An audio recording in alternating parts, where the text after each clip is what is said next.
Hey everybody, it's Luke from the Community Minions, and today we're playing The Sims Medieval, and we're actually playing on a different ambition. So I've got a different castle set up, it's different star, kind of different characters.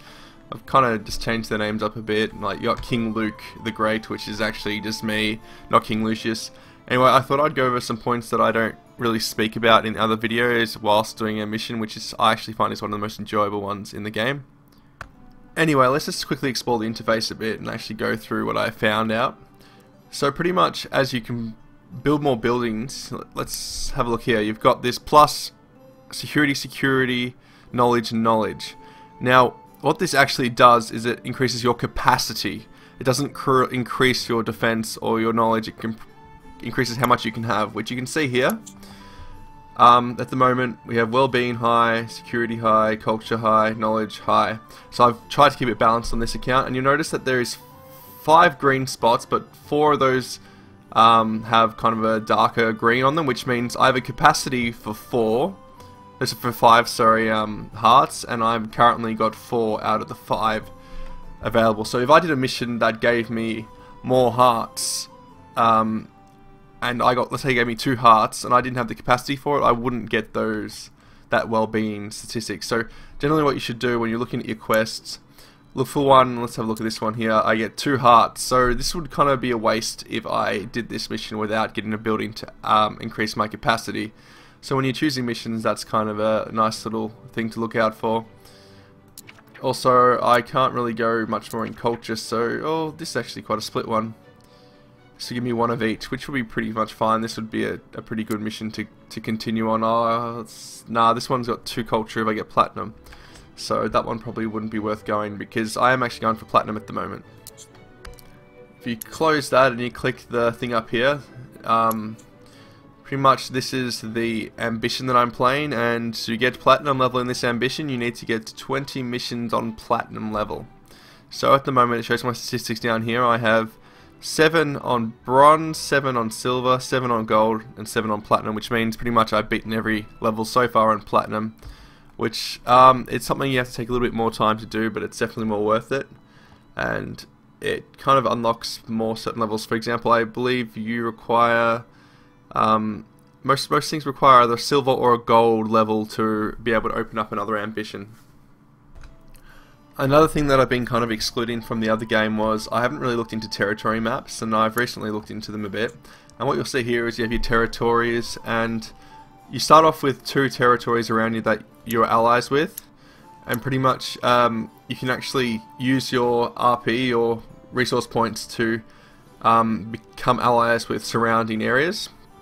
And so there's Effenmont here and Gastroberry. You need to actually buy a map from the town so you can go on the ship and explore and find those places. And what happens when you unlock these areas or get access to them, you'll notice that you'll get certain missions that have flags that resemble them, like the political marriage, death of the proxy, Gastro Feast or Bust, and Golem Gone Wild. So getting access to these places opens up new missions, and pretty much what happens is when you when you get access to a town, like for example I've completed the mission for this one down here, you get benefits. For example, now that I own this place, I pretty much, because once you've done the mission you actually it becomes part of your land.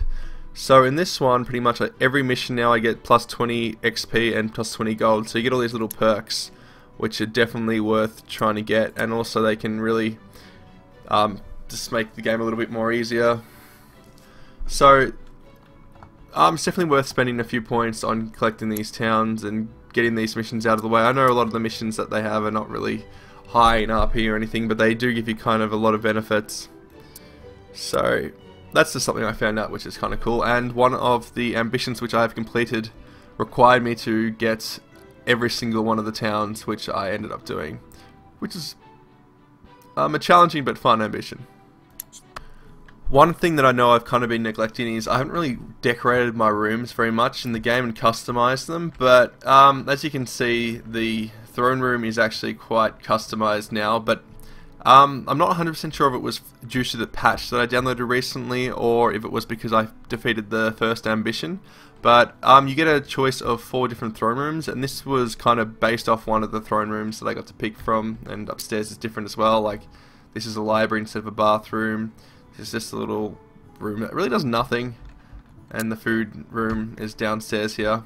So it gives you a different layout, and I've kind of customized it a bit. I've kind of added a few more little touches. I've removed a few things.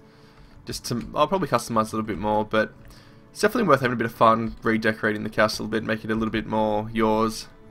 I was just too keen to get into and play the game earlier, so I hadn't really got around to doing it back in the other game. But I do like this layout. It's actually kind of fun. This wallpaper here with the bookshelves makes it a really nice library effect. And I've been doing a lot of other explorations, which I will show you in gameplay. Doing the mission Golems Gone Wild, and I'm gonna, because this ambition is to get it in platinum level, I'm actually gonna try really hard on this. I'm gonna do a lot of cutting and editing. I probably won't show you every single detail of the quest because that will take too long. Anyway, so we'll get into this mission, and let's read it out, shall we?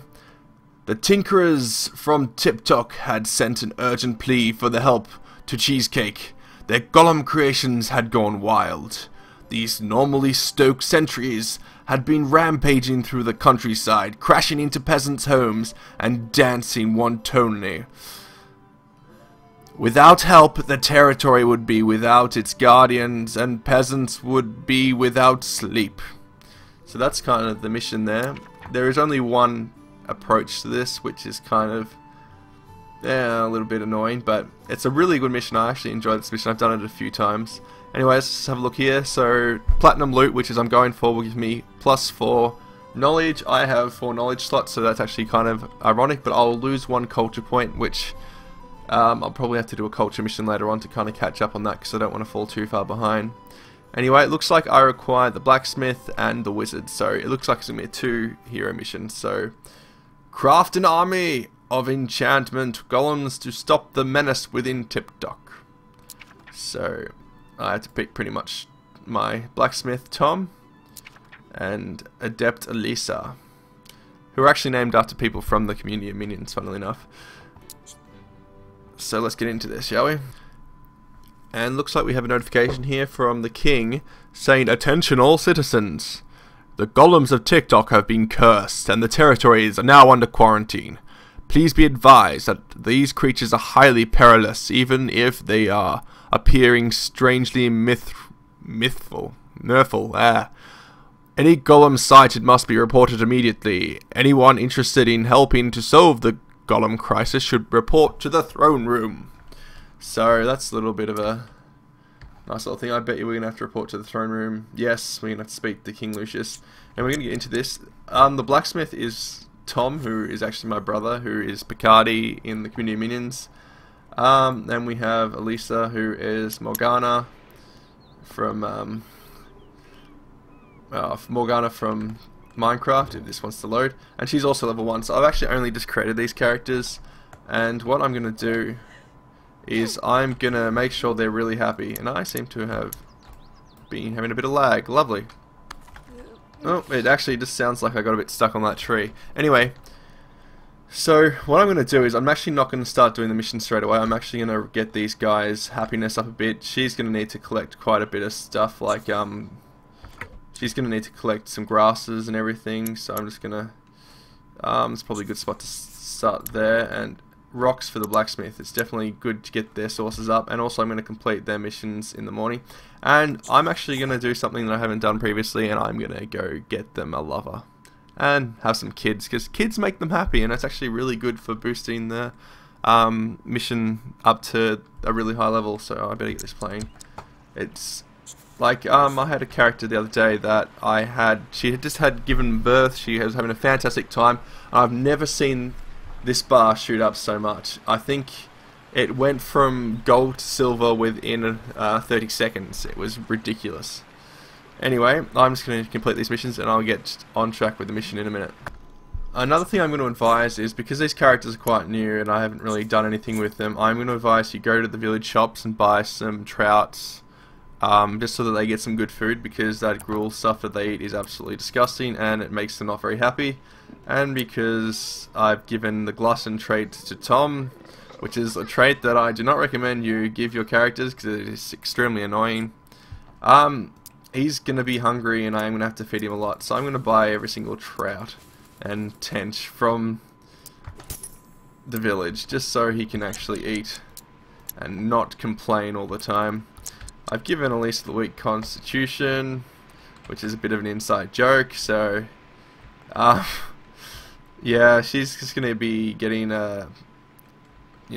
sometimes she's going to be a bit sick and everything, so you occasionally get some focus issues. Oh, don't tell me Tom bought all the fish, so now I'm stuck with other stuff. Oh, lovely. What does she want? She can have potato soup. Potato soup's alright, they don't mind that. And have some eels. And hopefully she's not too hungry. Yeah, she's not so hungry, but I'll feed her anyway. Oh, help him. Let's have a look. Amidst the bustle of the town, adept Elisa suddenly heard the commotion ahead.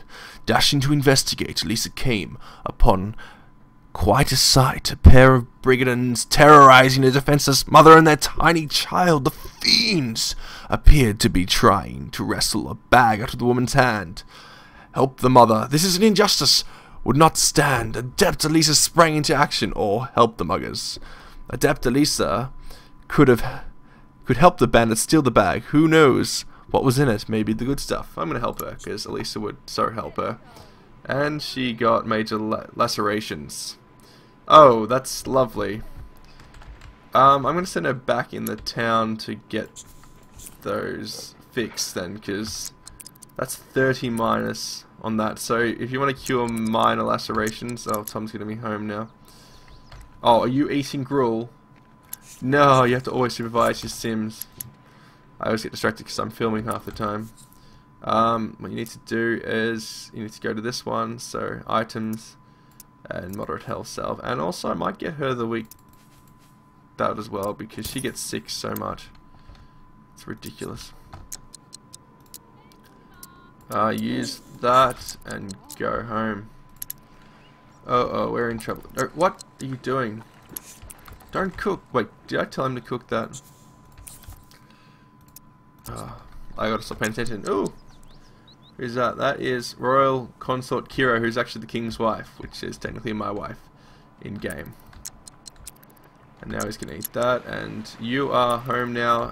Those minor, those big lacerations are now only moderate, so it's only minus 20 now, which is an improvement, but still is rather annoying to have. And you get to eat potato soup, which is actually quite nice. Oh, she gets seeds. I forgot. I don't need to buy food for her. If they collect flowers and everything, they tend to get a lot of seeds, so you can have seed porridge, which is perfectly fine. They don't mind that.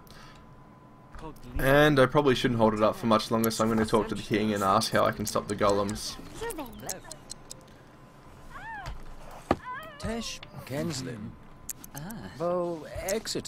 We need an army of golems to fight the golems. A special agent from TikTok has just arrived and offered his assistance from the golem crisis. I believe he has a plan for crafting our legion of warriors.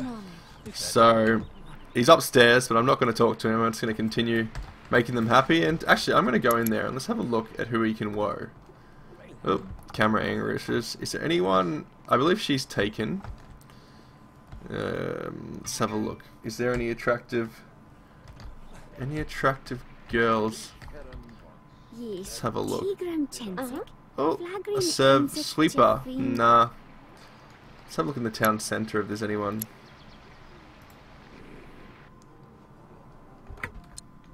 And it looks like we have quite a fair lady inside the actual house.